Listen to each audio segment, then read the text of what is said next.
We here sitting with today we're talking with someone who was part of one of the most iconic reality television experiments in the early 2000s, 2003 actually, long before reality competitions became what they are today. The very first season of America's Next Top Model introduced the world to a group of women navigating modeling, competition, and life under constant cameras. One of those contestants was Robbyne Manning, and she's joining us today to talk about what that experience was really like. Robbyne goes without any introduction. I could go all day long with all of her accolades, but I'm going to let her tell you about that today. But we got the Robbyne Manning with us. Thank you, Robbyne, for Thank you. allowing me to do this. Sure. I told you that I always knew that when I finally opened up that I wanted to make sure it was with someone that I was comfortable with, and I wanted to do it in my own time. So I think that 20-something years later is long enough. 23 years. 23 years later. Wow. Well, there's been a renewed interest in America's Next Top Model right now with the Netflix documentary. Did you happen to watch it? I reluctantly watched it. Okay. You say reluctantly. I didn't want to. I never watched another season after mine. And now I know why. Because it's just like when I watched the documentary, it was very triggering. So Triggering in what way? just, the things we went through, some of the, for lack of better words, BS that went on. And I guess I just kind of put those things in the back of my mind. Well, let's delve right into the BS that you put up with to be went through, because America wants to know, and they've been waiting 23 years to hear from you, Right. because you've never spoken. Never. No. Good or bad. And so it sounds like, from your perspective, your experience wasn't positive. It had positive moments. But Well, let's start here. Right? okay. Take us back to, before we go there, take us back to Robbyne Manning, Memphis, Tennessee. Yeah. 17 years old. Yeah. In high school. Yeah. Doing pageants, putting in that work. Yeah. You know what I'm saying? Building up the person that you were, because everybody knew Robbyne, Yeah. Miss TSU, all of that. Take the viewers back to the beginning. So I started modeling in high school at Whitehaven High School. And I would enter like local pageants like the Miss Delta Junior Miss, and just any kind of little local pageant I always wanted to enter. So really pageantry started me on the landscape of modeling. Okay. And then I entered TSU, and I was Go ahead. Miss Freshman and a majorette and Miss TSU. And then after I graduated with my undergraduate degree, I wanted to start, I thought modeling, but then I realized that pageantry could help me pay for school. So I entered the Miss America system.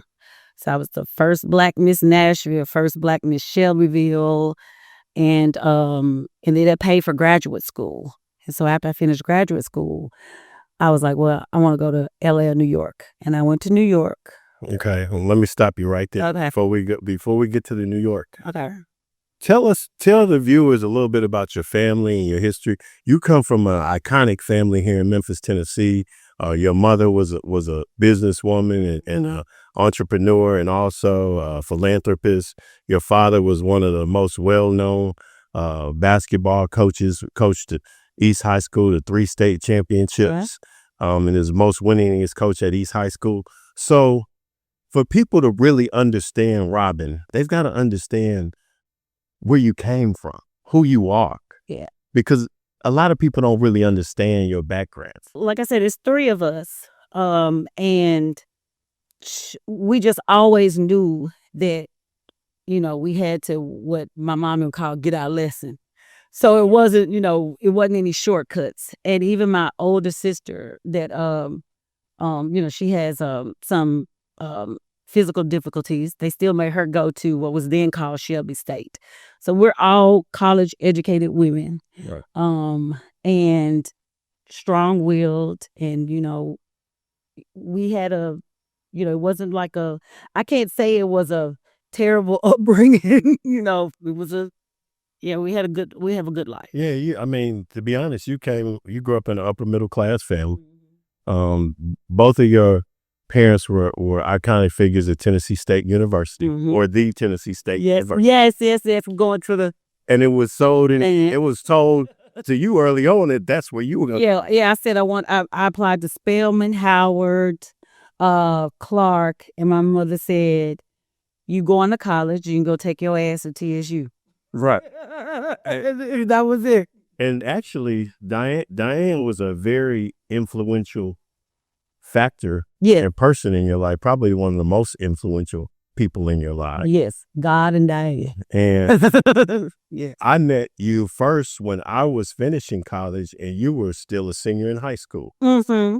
And you were on the way to the TSU. Mm-hmm. He's got something he likes. Yeah. Well, we're going to get to that a little later. We're going to get to that a little later. Yeah, you were a very attractive young lady, and you were on your way. Yes. And so you went to... I came to your dad because I was trying out for majorette, and I had to get a physical. I was working at you were working at the office. You sure were, yeah. Mm-hmm. And that was my introduction. My daddy said, "Hey, you need to go look in room number 3. Some thick and light skinned men that you might like." Says, I looked at the charts. You got a few more years till you turn 18. You'll be good to... Exactly. Oh. Wow. And for those of you all that were watching, there's not that big of an age gap between us, so we weren't doing anything illegal. No, yeah. And I was 17 and you were 23. Yeah. 20, yeah. Mm-hmm. Yeah. And so you went to Tennessee State. Yes. You involved yourself in pageants. Yes. You played as Delta Sigma Theta Sorority Incorporated. Yes. Right. And like I said, and then I got what was instilled in me, my lesson, and I pursued my passion. And that was, at the time, pageants, but pageantry opened up so much more to modeling and acting and things of that nature. So I knew I had to be in either New York or LA. So after I graduated with my master's in administration supervision from Tennessee State, I packed up a truck and moved on to New York. I drove. Packed up the Land Cruiser, the Toyota Land. Yeah, exactly right. Yeah. For those of y'all that didn't know, Robbyne had a Toyota Land Cruiser in college. Yeah. The big boy truck with the big tires on it. Yeah. So my best friend and I were here. We drove to New York 17 and a half hours. Okay. Mm-hmm. And I started out teaching at PS 131, and then came 9/11. What was PS? Public School 131. Okay. Yeah. And then, really, yep, I was a teacher. What grade? So it was a school for girls that were like kind of troubled. Okay. So it was, it reminded me of kind of like a one-room classroom, but they were like between the ages of 6th grade, 6th through 8th. And it was PS 131. And so, and then 9/11 happened. And I was there during 9/11. And what was that like? Just imagine like your first time being outside of Tennessee. And then, it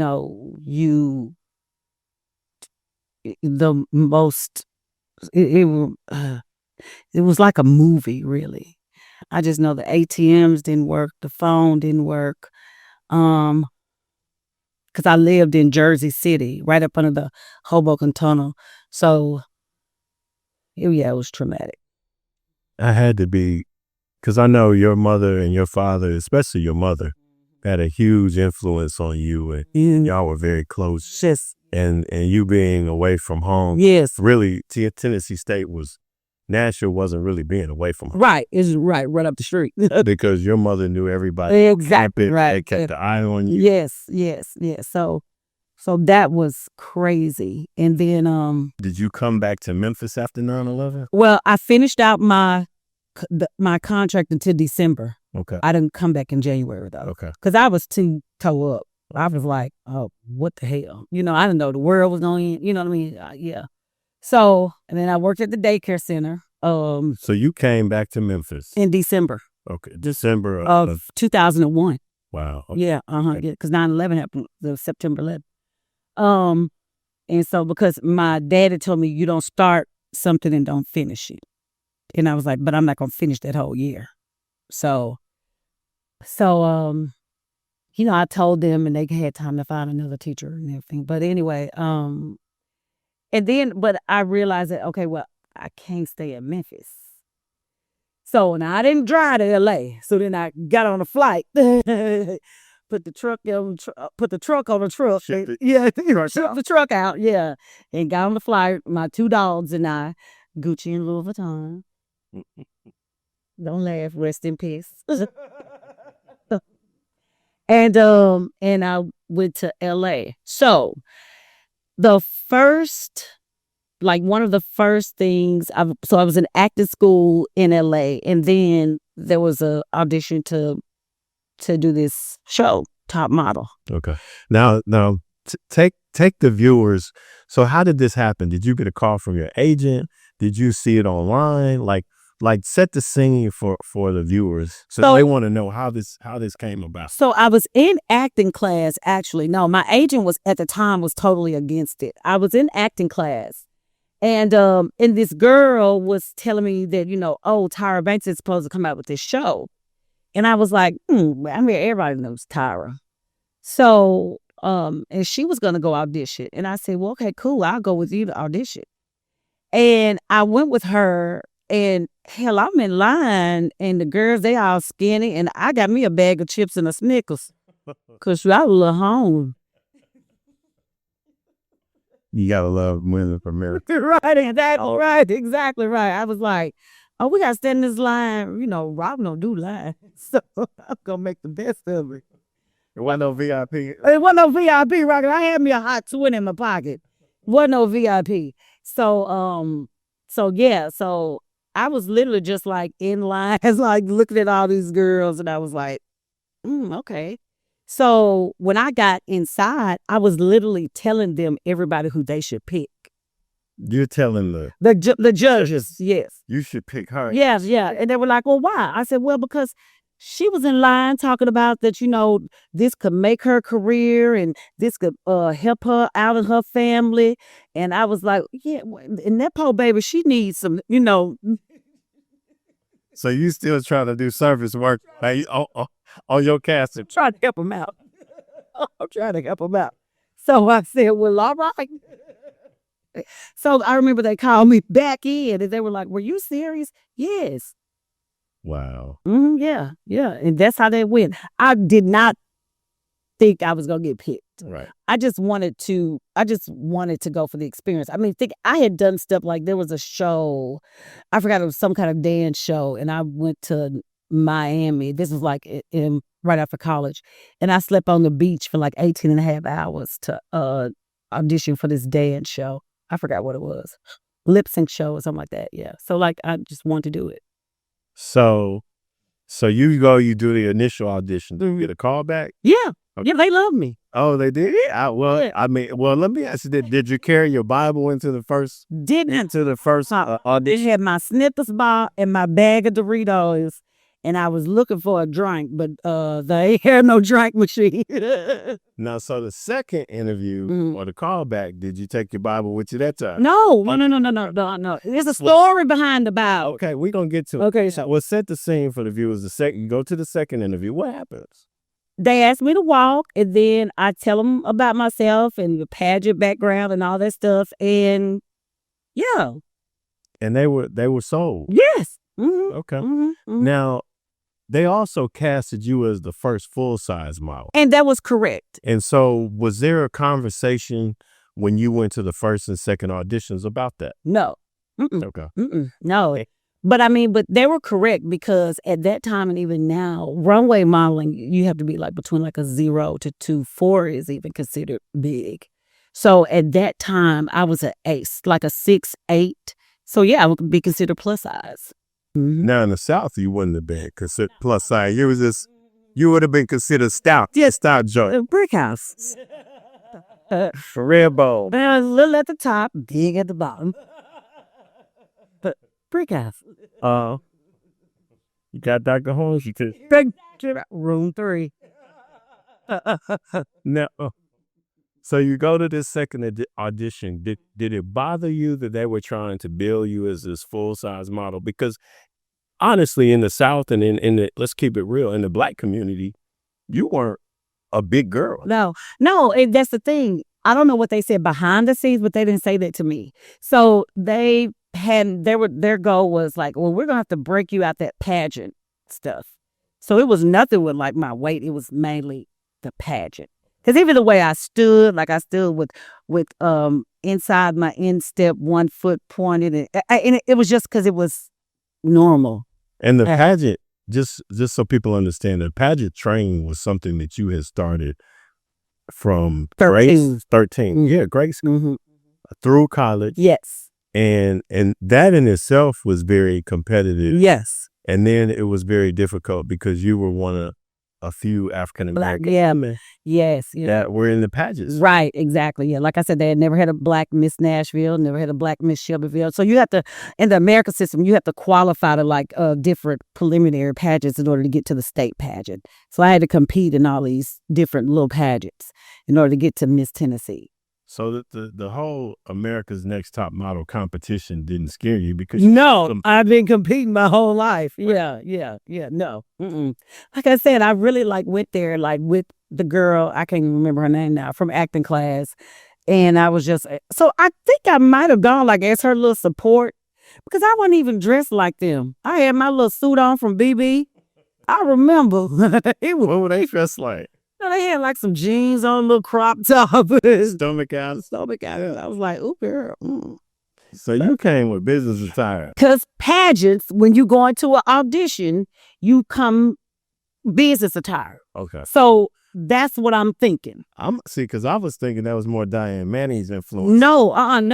Well, you know, my mama was sharp too. Yeah, but it was an audition, so business attire. Yeah, that's what. Yeah. The second audition, did you wear business attire or you were more relaxed? Yeah, I was a little more relaxed. So I had I forgot what I had on. What did I have on?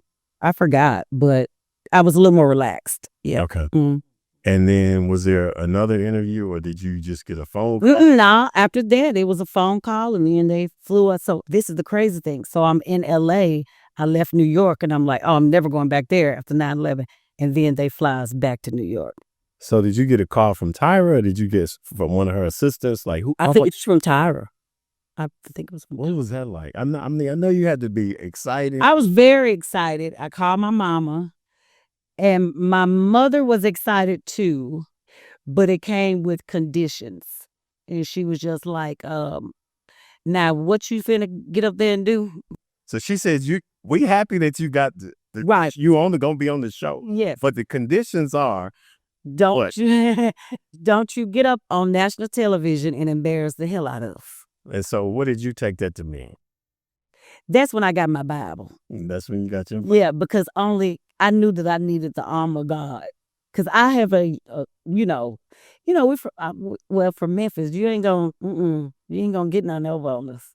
Okay. So I had to hold my tongue and I had to, I just kept on calling on Jesus. And Diane Manning was not going to be embarrassed. No. And what they didn't understand was, I wasn't worried about them. I was worried about Diane Manning. Pearly Deep. Yes, Lady Di. Right. Yes, I had to go back home. Okay. Well, take us. I mean, this is exciting. So take us into the actual. You get the call. Do they fly you out to New York? Did they say bring your luggage?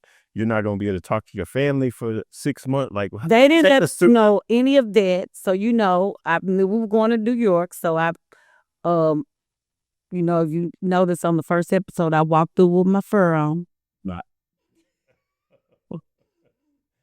It was New York. Lady Dot, representing between the Memphis, between the TSU. No, I had to come through with my first.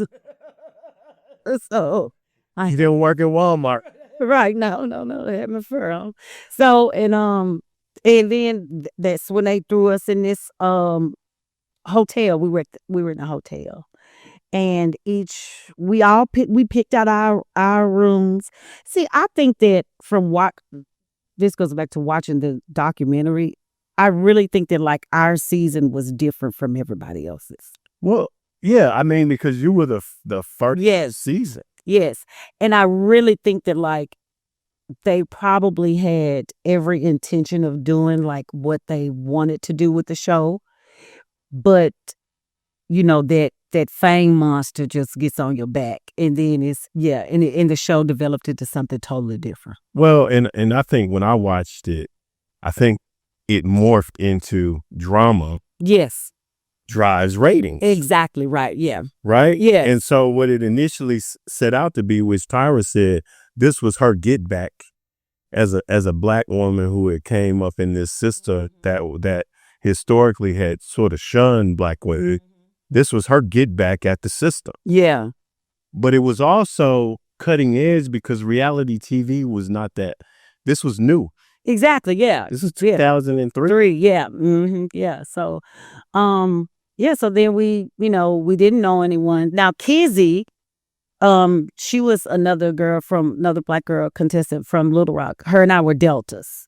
Okay. So we had that in common, but other than that, I had nothing in common with any of them. So did they? So they put y'all in the hotel. Did y'all live in the hotel? Did they throw y'all in the house together? No. Yeah, we lived in the hotel. Okay. How long? Yeah, I don't know, cause I made it all the way to the end, so I don't. Yeah. And you had to actually stay even when you were eliminated. The girls had to stay there until the show was finished being filmed. Correct? Well, now this is a little inside scoop. I had told them I was ready to go. Okay. Okay. So when I got eliminated, I said, I'm ready to go. So they said, no, you have to stay. And I called my mother, and she said, now, if you're ready to go, then, you go on and get on the plane and go. Because in Memphis, we call that false imprisonment.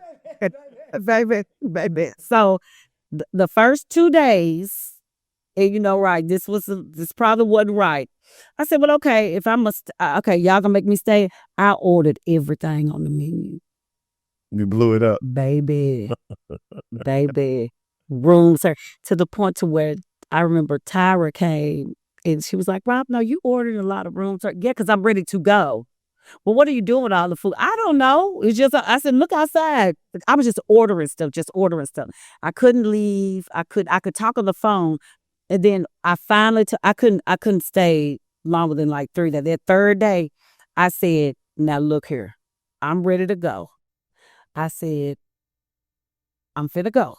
I don't need y'all buy me no plane ticket. Right. Diane. Diane. Baby, it's already handled. Okay. I'm finna go. Okay. And that's when I left. Okay. Now we fast forwarding, but I gotta get you back to. So you get to New York. Mm-hmm. You're put up in the hotel. You start meeting all the different contestants. Yes. You come with your fur coat and your bottle. Yes. All right. Yes.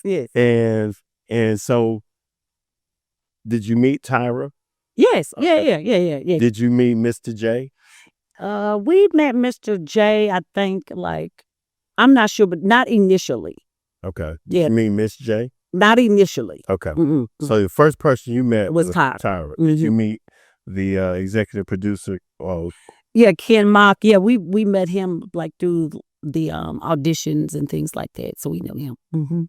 So let me ask you this, because we're gonna explore this a little bit. So you meet Tyra. Are you thinking at this point that, wow, I'm meeting an iconic woman who is a supermodel, and this woman is going to be a mentor to me. She's going to help me navigate through this thing. We're going to be cool. And this is the first season. Did that relationship develop that way? I thought. Cause I mean, and then too, I mean, we were similar in body size too at that time. Right. So, yeah, I thought. I can't remember like what our first challenge was that swimsuit one, I believe. And that's when I kind of figured out where this stuff was gonna go. Well, we expound on that a little Because because the swimsuit, you're doing the swimsuit shoot, Mhm. and you got what are you wearing around your waist? So it's the black one, the black swimsuit. Okay. Then it's on top of the roof. And they want to put that sarong around me. Well, like I said, I didn't think they didn't think, because remember now in pageants we have the swimsuit part too. So it's not like I wasn't used to being in a swimsuit. Right. But they wanted to,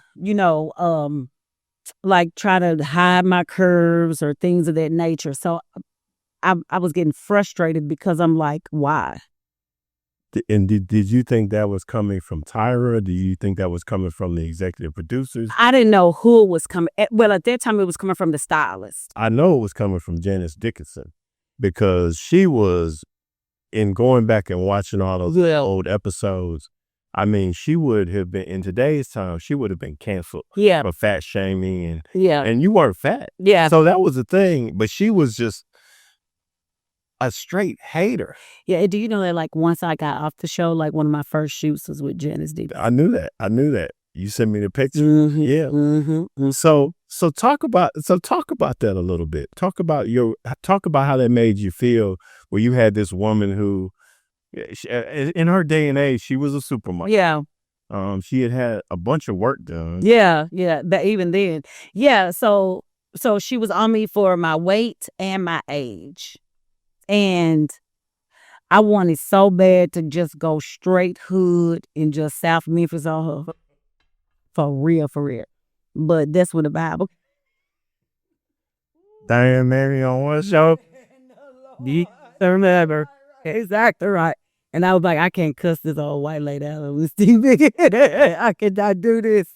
So, I just had to take it. But, like sitting there listening to that. And yeah, it was, it wasn't good. And as a father of daughters, I mean, it goes even deeper for me, because the beauty standards to me are set by Hollywood. Exactly. Set by the fashion industry, where you said 0 to 2 size are the standard. Yeah. That's not the standard for most people. Correct. No. Especially African American. Right. Historic. Well, it's based on a European aesthetic of beauty. Right. And you're not gonna find a lot of Black girls unless they're African. Okay. Because that's not in our makeup. That's not in our DNA. So that are like that. There are some, but I mean, most Black women are shaped, yeah. Well, Exactly right. Which is now. Which is now everybody want it. Yeah, exactly. Yeah. Going to the doctor, they want the full lips. They want the small waist, the big butts, full hips. Yep. Yeah. So yeah. But this is, again, going back, this is 2003. Mm-hmm. And so let's delve right into it. So you were sort of a controversial figure on the show. Yes. Okay. Mm. Once I figured out the narrative, I was like, okay, well then I'm gonna have a hand in this too. Because it was more, it was part talent, but it was also part, let me bring the drama. Yeah. And create my own narrative. Exactly. So I could stay on the show. Because I guess what they forgot was that I was a college educated woman. So my bachelor's is in psychology. Okay. My master's is in administration and supervision.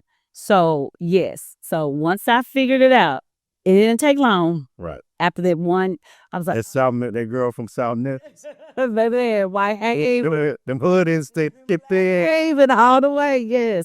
I was like, oh, okay, that's what we're doing. Oh. Now it's time to play. So let's talk about that playtime, because you had a cast to play with. Yes. Okay. And a lot of the people that have watched the show, and a lot of the fans, you've gotten some positive reinforcement and love, because you succumb to the body shaming and all of that, even though you weren't, overweight by the standards of most people. But then on the show, there was, a few of the people that were on the show that were, one young lady didn't believe in God. Yes. Let's talk about her. That was Elise. Okay. Well, Elise, so what had happened was, this is what you call a get back. So I heard her make a little comment, that Robbyne, she has more insulin or something, because it was freezing temperature out there. It was freezing. So she didn't know I heard her. So, I'm in my little Bible time trying to get my mind right for the day. Right. And now this is for real. Literally, I ran across this scripture. A fool is he who does not or says there's no God. So I just wanted her opinion about it. So you just threw it out there as a little jab back. It wasn't that you were jabbing her because she didn't believe it. Right. I really wanted her opinion about it. It was really you being petty. Yeah. Okay. Yeah. Yeah, and I wanted her opinion about it too. But yeah, it was a little yeah. So I ain't gonna say I was calling her a fool, but yeah. Okay. Well, so let's move on. Okay. So next culprit. So then there was a young lady on the show who was gay. Yes. And a lot of the people have said that you were homophobic. No. So talk about that a little bit. Who am I? I'm talking about. Ebony, yeah. So with that scene, I actually let Ebony's girlfriend in. Like they can cut and splice things. But no, I didn't have a problem with her, being gay or whatever. Now, I ain't want them in my room. Right. Y'all do that, right. That was the only thing. As long as they didn't come in the room, that's cool. Well, I thought that was, when I saw that narrative online, I thought that was awkward because my best friends are gay. Yeah. In college. Yeah, exactly. So, yeah. Mm-mm. Yeah. That was, I think that's something that people need to know. This is water. But I think that's something they need to know. Amen. I mean, and this isn't like, oh, I've got black friends, right. That were in your inner circle. Like nearly all my people are gay. But again, from the pageant world, so I'm around them all of the time. So no, I can't be homophobic. So that was like weird. Yeah, that was weird. Mm-hmm. Yeah. Okay. Yeah. So then there's... And the reason why I put the bunny ears behind her in the episodes, because she kept going on and on about her hair. And, even though I have embraced color change with my hair now, but I mean, from Memphis, baby, your hair gonna be jet black. Baby, the Beijing black. Okay? And I had just gotten my stuff freshly done. 2 boxes. So, I mean, listen, I watched that too. And I mean, one of the things that kind of struck me as odd was even when they cut her hair, like they could have took her to a real barber and but they didn't do her. They didn't do her right. They didn't do justice to her. And she's a very like in person, like she's a pretty woman. Yes. Mm-hmm. And I felt like Tyra was really tough on her on her skin, and I mean, and black women naturally have exactly right. Yeah. Skin. Yeah. So I didn't understand that either. But baby, I had my own fish to fry. Right. I pray for everything to get me pushed. Okay. Right. And what they was at the end of the day, it's still a competition. It's still a competition. That's how she said it. It's a competition. And Robbyne was in a win. Exactly right. Yeah, exactly. So yeah. But yeah, so I felt a way about mine. Like I think I said I looked like an albino prostitute. That was the first time that I had blonde hair. Well, talk about that shoot. Explain to the viewers. I'm sure they know what you're talking about. Yeah. But give them a little background. So that was the makeover shoot. And like I said, when you coming from jet black to blonde, number one, you could tell like they didn't have people working on it that were used to dealing with black hair. Because I told them folks, I said, you can't take my black hair to blonde. It's going to turn green. So I'm literally telling them like what's going on. So finally, I guess they went and called Quisha from down there in Harlem. And she came on down. So you made sure they got somebody Right there, I was like, look here. see like Ebony letting them white folks cut her with some clippers trying to give her a fade. If you look at it, the black lady's doing my hair. So I said, it's going to turn green. Now, y'all got Quisha number. So I don't know. Her name was not Quisha. Yeah. So, but they went and got a black stylist and she, color corrected it and fixed it. Yeah. So. And you did some. Now there's a little controversy about you were carrying the Bible. We were talked about how Diane wanted you to act a certain way. There's a question mark as to whether you flashed somebody in the nude while you were filming. Was that Mr. J or Miss J? So what had happened is. So what had happened? They know that it was not around the real. Okay, so what happened was I was tired. And so we had gone through we were over there in Paris, I think. Yeah. And we had done the bra and panty shoot. Yeah. And so we were at this, I forgot the house or something.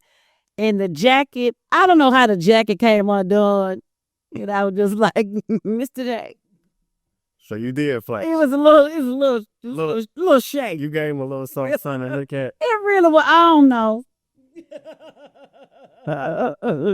But Thought them post some line or all these. It ain't no picture of it or no film. So hey. Well, y'all heard it here first. Mr. J got flagged. It is a little shake. It was a little shake. It was little shake. It was no flash. No nipple shown. I was tired. It was ready to go. Now, is the rumor true? I heard a rumor that you gave Miss J his name. So I gave Mr. J and Miss J their names because they were the two J's, J. Manuel and J. Alexander. And it was the night they came over to the Badonkadonk contest that I had orchestrated. And so I said, wait. The Badonkadonk. Yes, because the way it's fucked up. What okay, just say Badonkadonk. I know what that means. Yeah. The viewers might not know what it means. So I wanted them to have some fun. Like we needed to release. So I was like, y'all, we're going to have us a Badonkadonk contest. Okay.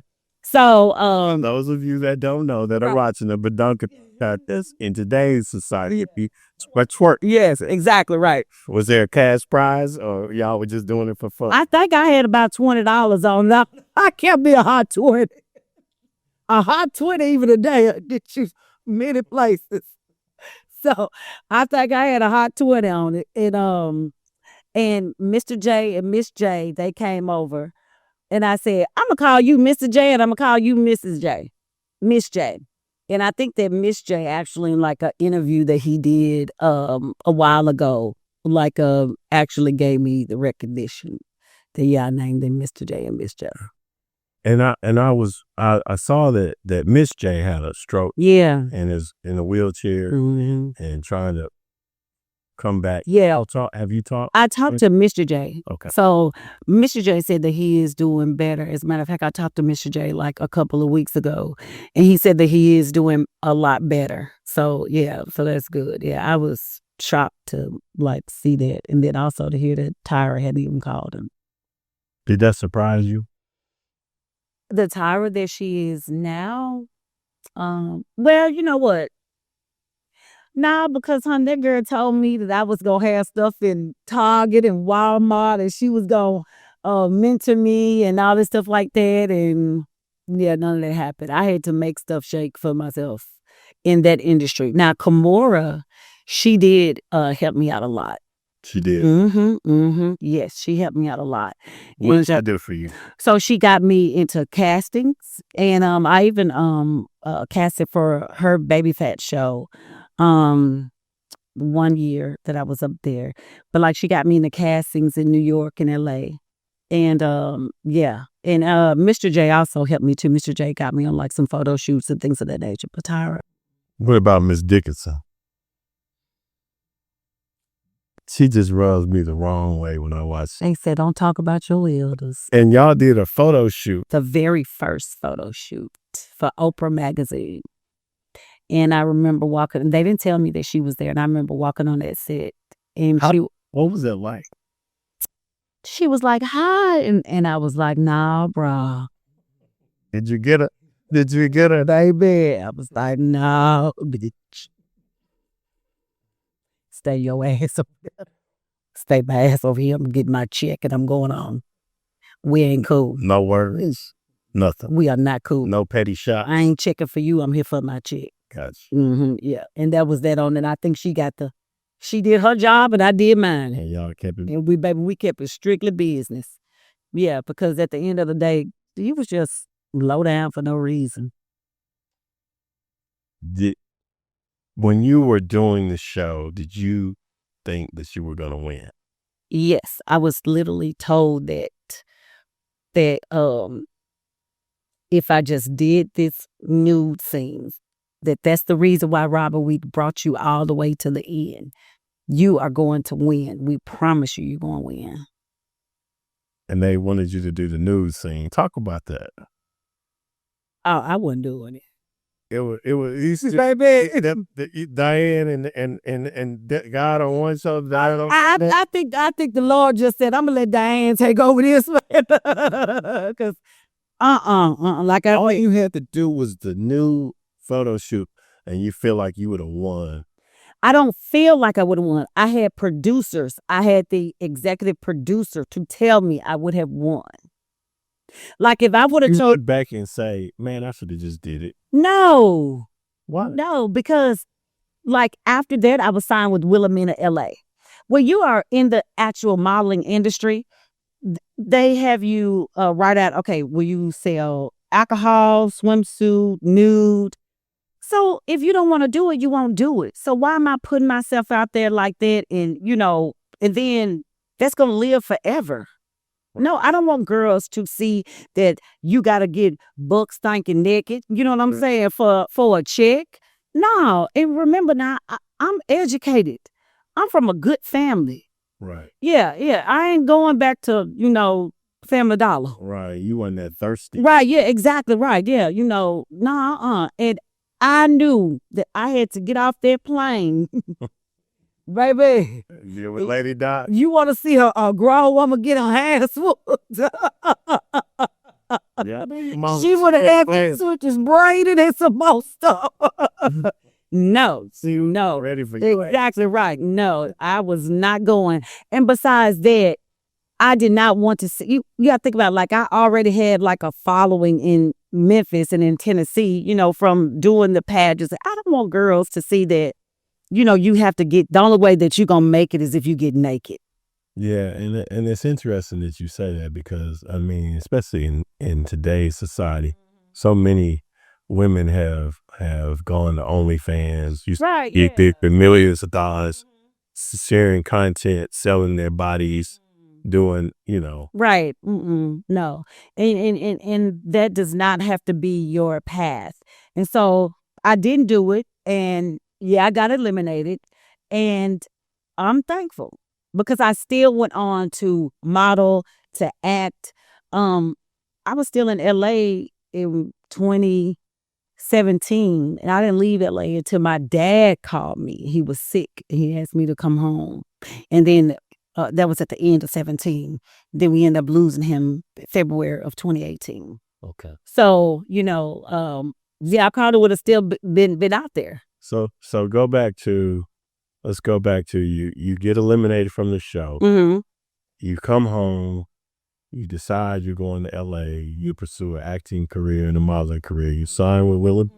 Yeah, after I remember when you signed. Yeah, because I had you look over the contract. Yeah, exactly right. Yeah. So I came home and then just to kind of, because I still lived in LA. Right. Yeah. So and it's so crazy. This is another thing too. When I was in LA, because you don't know how long you're gonna be gone. So the little guy I was dating at the time, I gave him my checkbook to like pay the rent. Right. And Okay, I know that sounds stupid. Oh, that sounds so stupid. Girl, did None you say of you're from Memphis. girl, you're from Memphis as educated? You done gave the joker your checkbook? So I gave him a checkbook to write the rent. I didn't know how long I was gonna be gone.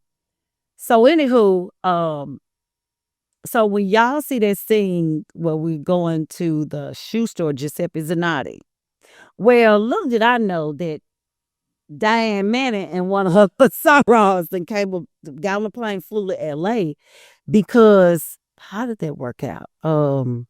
They had found out that The rent hadn't been paid. okay. So my mother was like the guarantor. Right. So of course they called her wanting their money.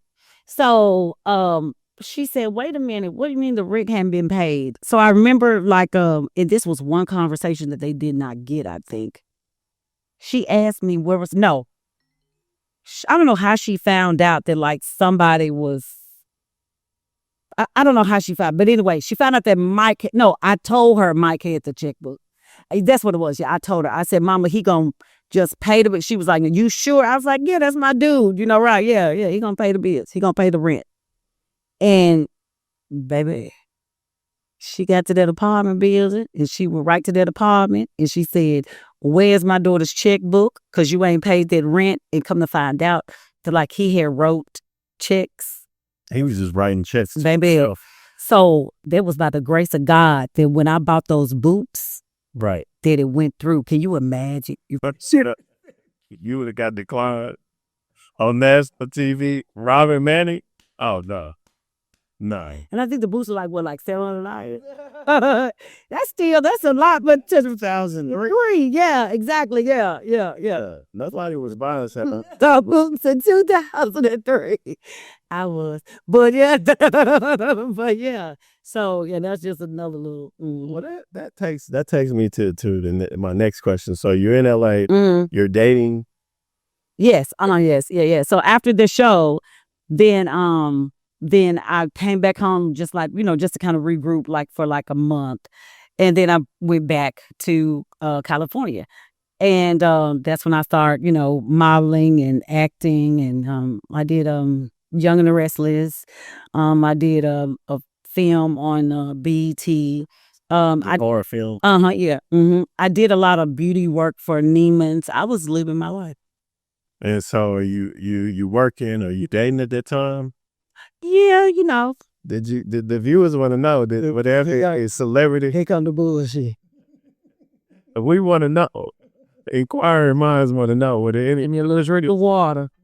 Sure. Were there any celebrity crushes or any celebrities that you dated after the show? Or? What you trying to ask all the on? But we're just trying to, ask did you date any celebrities after the show? Well, yeah. Mm-hmm. Were you in these? Was it just casual dating, or were you? Yeah.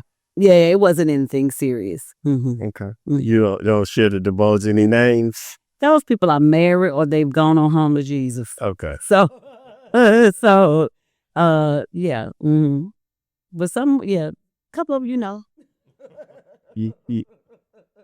Well, riding spinner. I mean, you had a couple of people that you dated make songs about you. Is that correct? Mm-hmm. Yeah. Well, I don't know. It's just quite a coincidence. But let me set the because I'm a lawyer by trade. Exactly. So I like to set the scene in my opening and closing argument. Okay. So I think my Bible sometime in 2000, there were a lot of fights happening in Memphis. Yes. And Tyson was fighting here, Evander Holyfield. And so I remember this one particular time I was here, you came home, there was a big fight here. We ended up hanging out. Yes. You were with some celebrities. Yes. Jamie Foxx and some other folks. We went to an after party after the fight. Yes. And then I didn't see you the rest of the evening. And, time went on. Jamie Foxx and I went to a midnight Bible study. Right. Mm-hmm. All right. And then a year later, I hear this song Extravaganza. And I knew I'd seen y'all dancing at the party. And he was talking about a little pretty thing from Memphis, Tennessee. Inquiring minds want to know, was that song about you, A Miss? lady never kisses a tail. So we just have to sit here and guess. Use your imagination. Well, we'll play the song and we'll let y'all decide. Jamie's a really nice man. Yeah. Mm-hmm. He stayed at the Embassy Suites that weekend too. I remember because I talked to him when we were all out and there were no other rooms downtown. He had booked at the last minute and the only place that they could get was the Embassy Suites in East Memphis. Just a little tidbit from y'all. I do my homeboy. Jamie's a nice man. Shout out, Jamie. Were there any other artists that made songs about you or talked about you in their music? You dated? I don't know. Do you? There's a rumor. It's rumored that Young Dolph talked about a little chick that he dated that was owned a daycare center but was a little ratchet, and we just didn't know if that was about you or not.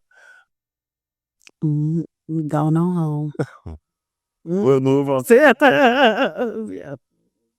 So take the viewers to kind of looking back on your experience with America's Next Top Model, watching the documentary, seeing the interview of the girls that have been involved, because it's your first time speaking out. If you had to do it all over again, would you have done it, knowing what you know now? Yeah, I still would have done it because it opened up doors for me. But it was because, I pushed through them. Explain that. Well, it's not because, like what she told me. Yeah, I'm going to help you and I'm going to do all this. And no, none of that happened. None of that happened. But I made stuff shape. Do you ever think that had you been born 15 or 20 years later, your modeling career would have looked differently? Because again, you were sort of a new novel concept to modeling into that, that genre of modeling. Because what's acceptable now, right, what's loved and embraced now, yeah, versus what was loved and embraced back then is very different. Well, no, because you know what? Then I wouldn't have been the first. So, and I fully believe that, like God doesn't put more on you than you can bear. So if it took me having to, go through that, in order for, the other girls to come through and see, okay, I have hips and it's okay. Yeah, because I thought it was interesting too that later on they brought on a white woman who was full size. Yeah. And she pushed through. Exactly, yeah. And went on to have a pretty successful. Exactly, yeah. So, no, I don't think so. The only thing though is when and this was part of the reason why I guess I never did, because once I got off the show and came home, and when I got signed with Wilhelmina, I mean, like they had me working. I was going, yeah. So, so it sounds like your experience, unlike some of the women that were on the shows, was very different. Because a lot of the women talk about how they feel like they got sold a bag of dreams. It didn't work out for them. They got blackballed in the industry. I can say the one thing where like this hurt, well, yeah, it was traumatic for me. And this is what I mean when I say triggering. Because after I got off the show, and like I said, I was working. And then even though, educated and from a good family and, God and all that, the little piece of me was like, okay, you're not enough. You're not thin enough, And so, what happened was I developed a eating disorder, and I became a first phase bulimic, and it had gotten to the point to where, but then I was rewarded from that because like the smaller I got, the more workout guy. And more jobs you got. So, yeah, that had to be, and I really appreciate you sharing that for the viewers and the people watching, because I'm sure you can help. Yeah. If you were to give any advice to young ladies coming up that deal with low self-esteem, and I mean, you were beautiful. Most of the girls that are models are beautiful, and they still deal with low self-esteem. And it's crazy because, like, you started out, like, it's 23 years later. So, like, it had gotten to the point, like, in the throes of it where, like, I couldn't even keep anything down. Like the smell of food, How long did that go on? for a year. And I never will forget that I had a friend from college, and her mother was a prophetess, and she prayed for me. And literally, like, the next day, I didn't remember I didn't remember anything about the eating disorder. And I remember the first bite I took, I was able to eat it and not have that urge to throw it up. To purge. Yeah, to purge. Yeah. And that was so, like, it didn't for me, it wasn't all of the promises, because, I'm not gonna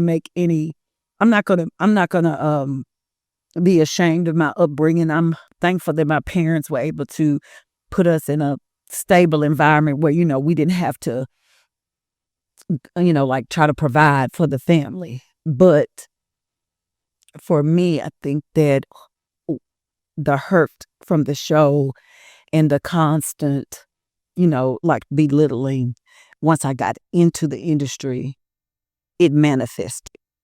And that's sort of the sort of the ugly side of Correct. the modeling industry. Yeah. People don't hear about. I mean, I've talked to girls that use cocaine. Yeah. I've talked to girls that have used meth Mm-hmm. to keep their weight down. Right. Yeah. Because they're judged so heavily. And especially back then, Yeah. you were being so judged so heavily, even on the show, with the criticisms that you suffer from the judges, and then having to go into the real world of modeling. Mm-hmm. And I couldn't, and this is like, I couldn't tell anyone. Like, she was the only one that I told. Who was that? Mrs. Finney. Okay. Yeah. I couldn't tell anyone. I didn't even tell my mother, because I know that my mother just would have, had a hissy fit, and Honey would have came out there and packed my stuff up, and I would have been back.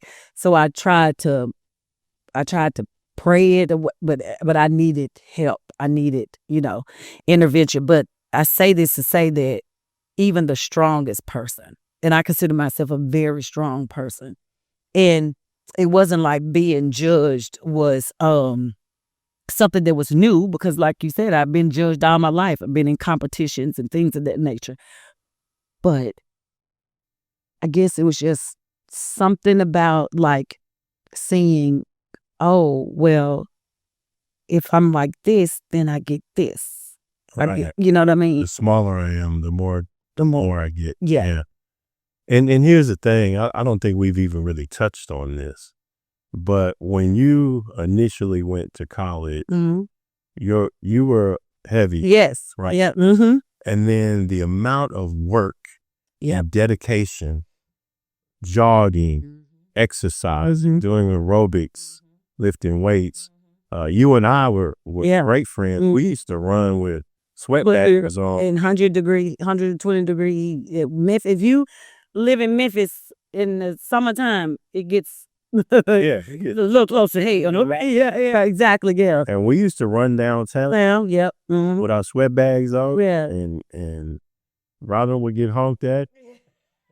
While I was in Styler, traffic would stop. I would get a little bothered. Yeah. Be throwing fingers out there. Come on.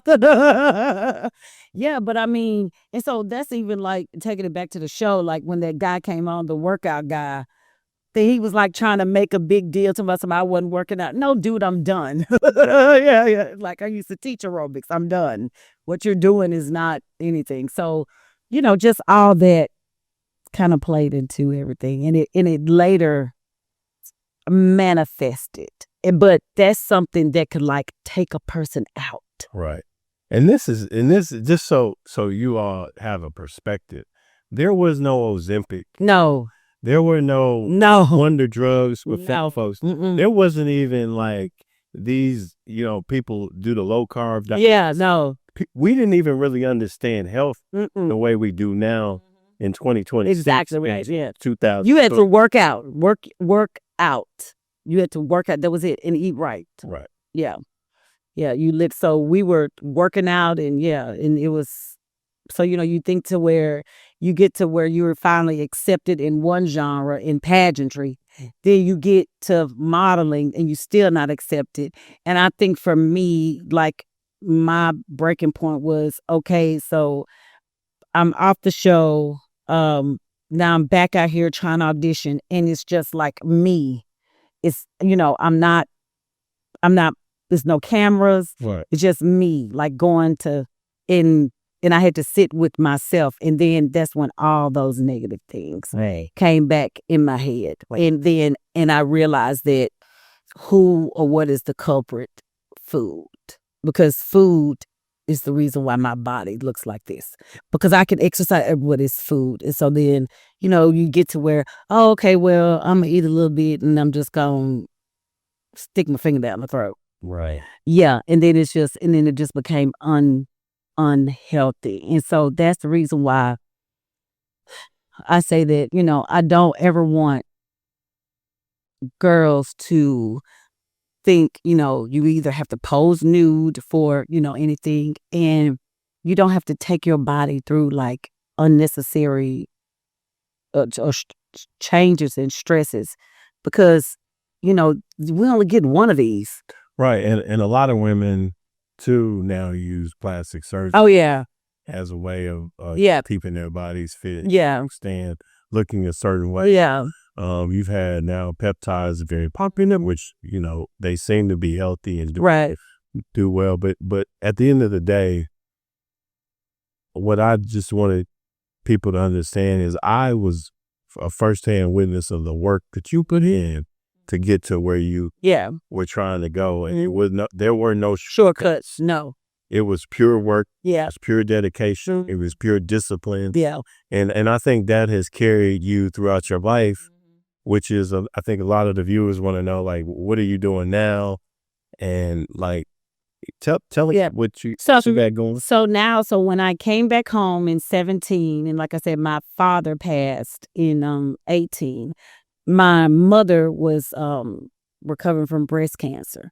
And I just knew that I did not want our family business for her to sell it or, for it to go into the wrong hands.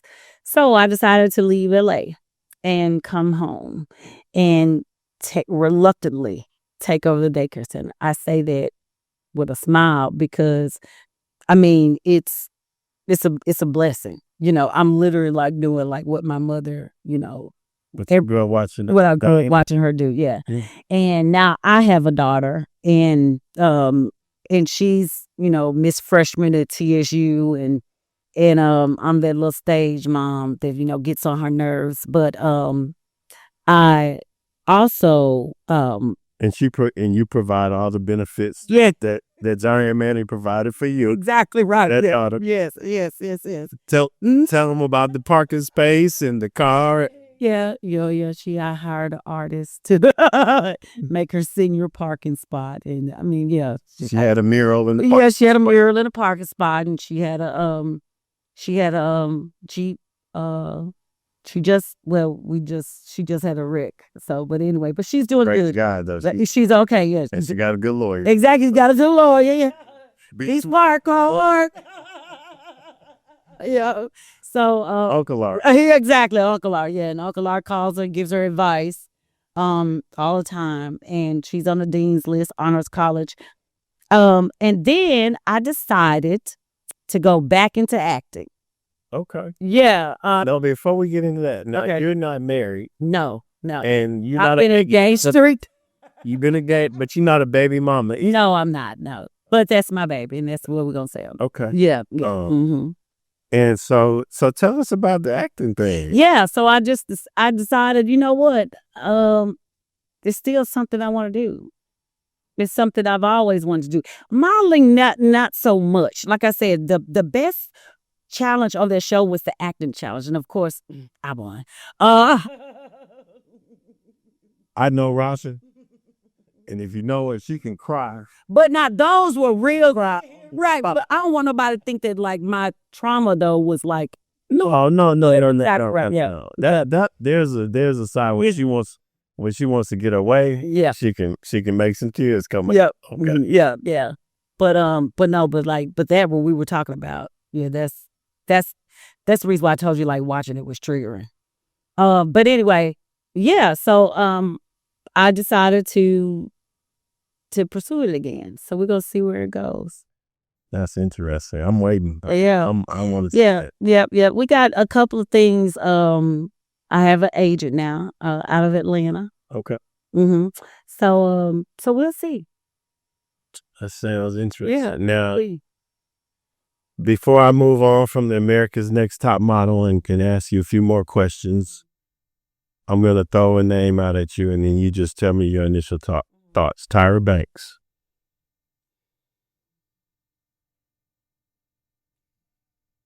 One word. Deep breath. Why?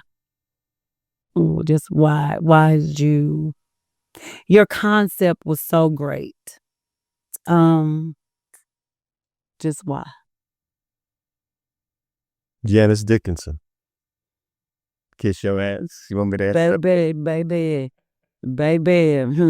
Maybe she can kiss what I twist, and I don't mean my wrist. Kamora Lee. Oh, God, mama. A beautiful soul. Mr. J. Yes. Yeah. That's all. Yes. Yes. Miss J. Yes. Yeah. He's Man, I pray that he gets stronger and healthier. Yeah. Now, if Robyn could go back to 18-year-old Robyn, and I gave and God gave you 10 minutes to have a conversation with 18-year-old Robyn, what would you tell her? 18-year-old Robyn was a sophomore-ish. Nope. What would you tell her about life? I'm trying to figure out where I was. Because I want to see her. 17 and fresh. So yeah, it was a sophomore.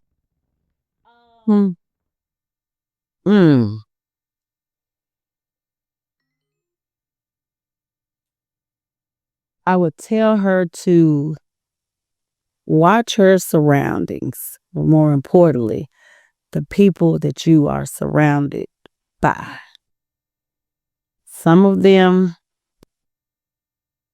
are with you for the right time. Many are going to be with you for a wrong time. And a few are going to be with you for a lifetime. And most importantly, protect yourself from all three. Okay.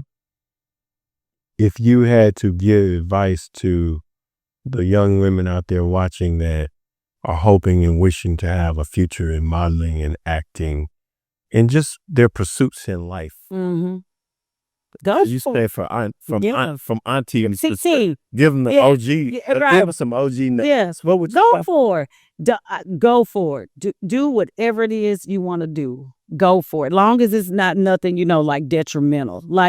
And then too, don't be afraid to just be yourself. Yes, I came on the show with my furs and all this stuff. Because when I walk through, I'm going to come through. I didn't get up out the bed just to get up out the bed. Shoot, the party don't start till I get there. Now she might get there before the party. I'm going to pay before the party. It's going to be over. The DJ may be packing up. But guess what, though? He going to play that one good record. so I can shimmy or shake or whatever. But yeah, you just have to be the best you. You can't be anybody else. And when you are yourself, when you are, not worried about what nobody else is thinking, always respectful though. That's what's going to show. That's the beauty of being an individual. And many leaders aren't leaders because they want to be a leader. They're leaders because they have a light and like people want to follow them. I'm not saying you have to be a leader, but I'm just saying don't always be a follower and just be you. If you can do that, don't compromise, have standards, and mainly it's about respect. I don't care if that person has $10,000 in their pocket or 10 cents in their pocket. You treat everybody with respect. And once you give respect, respect is going to be given. Okay. As far as it relates to your life and what you've done in your life, how do you help young women navigate the insecurities that they face and overcome those? Because it's the most beautiful women. Yeah. A lot of times are the most insecure. Yeah, and I'd be lying if I would say like I have like insecurities like right now. You know what I'm saying? I do. But last I checked, I don't know nobody that's perfect. Yeah. Yeah. Or there are things that are perfect, but we play with them as kids. They're called dolls. So, you're not going to meet a perfect human being, definitely. The one thing that, people are going to do in life is disappoint you, is how you handle those things. So it's not about being perfect. It's just about being you. If you could be the best version of you, like you've won. Because there's only one you. That's it. It's only one you. And you can look like Beyonce or you can look like, but at the end of the day, you was Quisha Jones. What? Now they say you were the original Beyonce. Exactly right. Now you were Beyonce before. Exactly, yeah. But just I can't stress that enough. Be you. It's not about the lip fillers and all the stuff you put in now. Now I love me a good old mane of hair now. I ain't saying, do what you do, but you don't succumb to the pressure. That's what I'm saying. And just take care of yourself. Do you think that everything that you went through helped you prepare for the success that you had after the show, after Hollywood, after New York, all of that? Yes. That and a very strong upbringing. And would your advice also be have a backup plan? Because nothing's promised. Because a lot of I'm watching the show. The one girl, she was working at, was it Walgreens? Something like that. And then after the show, it didn't work out, and she went back to working. Yeah. Your biggest flex is investing in yourself. And I'm not talking about, oh, girl, I'm finna go get me a business and I'm going to sell her, I'm going to sell lashes. No, get an education. Because that's one thing that like people can't take away from you is that degree. I know it sounds old school. I know y'all like, oh, no, we're going to get this money off social media. Okay, do that too, but still get an education because you never ever know when you may have to fall back on that. But don't look for a man, a woman, your mama, your daddy. Now they could help you, but do it for you. You got to do it for you. And once you do it for yourself, and invest in yourself and put that time and effort and go through all those struggles, I mean, the person that you're going to become is beautiful. Right. And that's it's no shortcuts in that.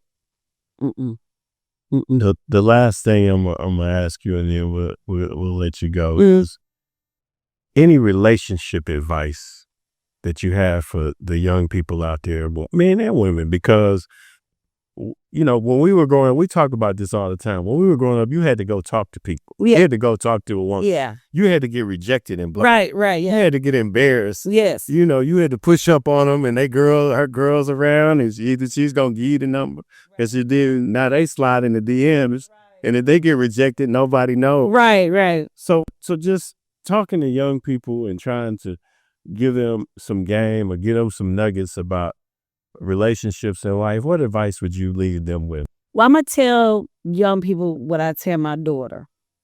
You are the prize. And what is between your legs is the golden ticket. Mm. And if you give out that golden ticket, it ain't golden no more. Is it bronze or silver? I don't know, but I know one thing, even in the Olympics, everybody wants to go. So because everybody wants it, again, you got to protect it. Now, it may get a little couple of chips on the metal. Not chips on the metal. May get a little chips. You might have to polish it again. Y'all might get worn a little bit. You know what I mean? But you don't want it rusty. Right. You know what I mean? Right. Nah, nah. You don't want it dusty. You don't want it hanging at the dust. Right. Exactly. But just in some ways, some things, they must go back to the old ways in order for it to be right. And you don't pursue a man, you let that man pursue you, because when a man wants you, he gonna move heaven and earth to get to you. And it's okay with taking time. That's when you learn the person, because see, the first person you meet is that person's representative. You don't really know that person. All right. And I'm not talking about like, ooh, Chad, we've been knowing each other 2 weeks. No. No. And also, if like that, because I notice now, like they are on the phone and they FaceTime. Why? Right. Let that be a mystery. Men like mystery. They do.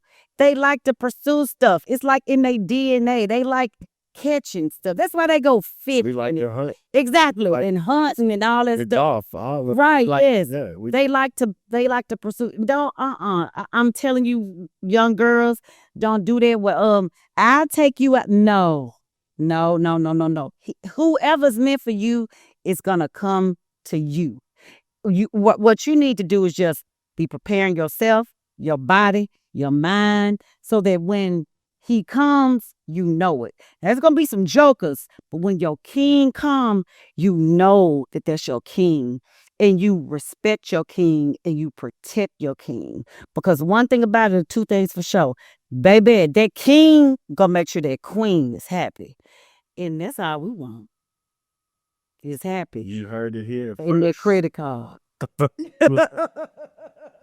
We don't want that gold. We want that platinum or that all that noir. Want the noir. Hello, somebody. Right, exactly. Yeah, not black. No, noir. Hello, somebody. But yeah. Well, it's been good. Yeah. We appreciate you so much. I'm glad I did it. You loved in Memphis. Yeah. You loved around the world, and I'm sure your fan base are going to be happy that you did this. And I'm sure that it's been refreshing for you 23 years later to come out and to talk about your time on the show. And I'm sure this probably won't be the last interview you do, but we just really thank you and wish you the best. And we know you'll continue to do the great work you're doing in the community, in your business life, and then in your acting career. So we just thank you so much. Thank you so much. Thank you. All right. And so we were talking about your housemates. Not housemates, because y'all lived in the hotel. Yeah. Girls on the show. And Shannon, I believe, was the one that was a virgin. Right. What was that dynamic between the two of you on the show? Oh, it was good because she was a strong Christian and I needed that. Yeah. But it struck me as odd because they made a big deal about you carrying the Bible and being the sort of the big Christian on the show. But she also refused to do the new photo shoot, right? I think it was, yeah, she did. And but I think like I said, I literally was like promised, and like they even like pulled me to the side and like begged for me to do it. But they didn't kick her off the show when she refused to do the new photo shoot. Well, they needed 3. Okay. You see what I'm saying? So yeah, so I guess it was like, yeah, we done, okay, now you can go. Yeah, so because at the end it was 3 of them, and then the third one she was eliminated after me. And No. I'm sorry. No, Elise was, because it was between her and Shannon, wasn't it? I believe so. I believe so. Yeah. Yeah. Well, actually, I'll tell you, Adrian won. Adrian won. Yeah. Shannon was the runner up. Okay. Yeah. So Shannon. so they kicked Elise off. Right. Yeah. And then her. Yeah. Shannon. So I guess because neither one of y'all did the new photo shoot, they kicked you off. And then they kicked Elise off, and she did the new photo shoot. So it wouldn't be like, oh, okay, well, the two that didn't do it. Right. So it's one that did it and one that didn't. Now you and Shannon, did y'all remain cool after the show? Yeah. So Shannon actually came and stayed with me in LA after the show when I got back to LA. And then like, I don't know how long she stayed, but she stayed with me. Yeah. We don't talk now. But yeah, for a period of time though we did. But Kizzy and I still talk. Yeah, she wasn't really too fond of Tyra and Tyra's influence on her after her experience on the show. Oh. According to what I saw, Right. Well, yeah, I don't, like I said, I don't know. I'm just gonna say this. At the end of the day, no matter what that woman promised anybody, like, you still had to make it happen. Right. And so she probably just, sold everybody a field of dreams to make them do what she wanted them to do to make her television show popular. Because I think she made more money from that than she ever did walking the runway. Oh yeah. Yeah. The highest ratings of any show on the network. Exactly. Yeah. And so, I can't fault her for that. But the thing of it is that, do you really want to go through life like living like that all for $1? Right. When you are literally like, you have souls that like you have, messed up. Right. And I guess what you're saying is you made it shake. It gave you a platform and you took it and you ran. Exactly. Yeah. So you're not mad at her. No, not at all. No, but I can understand, girls that are upset, especially, like the one that was sexually assaulted, all this stuff. But again, it comes from, that's just when you got to know yourself. Right. And you got to know that, okay, no, it's just certain stuff I'm going to do. I'm not going to do. I'm not going to let you take me off of, or away from who and what I know I am and where I come from. And a lot of girls, some girls don't have that. But that was my experience. Do you think that Tyra got caught up with the ratings and the money? Because we've seen this historically with people where they walk away. Dave Chappelle, he got to a point and he said, I'm not going to sell my soul. Correct. Yeah. For the money. And he walked away. But it seemed like from watching the documentary as the show gathered steam and got fame and it became so popular. And then even in the end, when they were trying to salvage it, when she fired Mr. J and Miss J in the other. And then remember, she got fired too, I think. Yeah. Mm-hmm. Yeah, I think that it became so big. I don't think that she realized how big it was going to become. And even though she had graced, the runways of, Milan, Paris, Tokyo, everywhere, this was a whole new monster. Right. And the one we had really never experienced. Right. Especially with reality TV. Exactly. Yeah.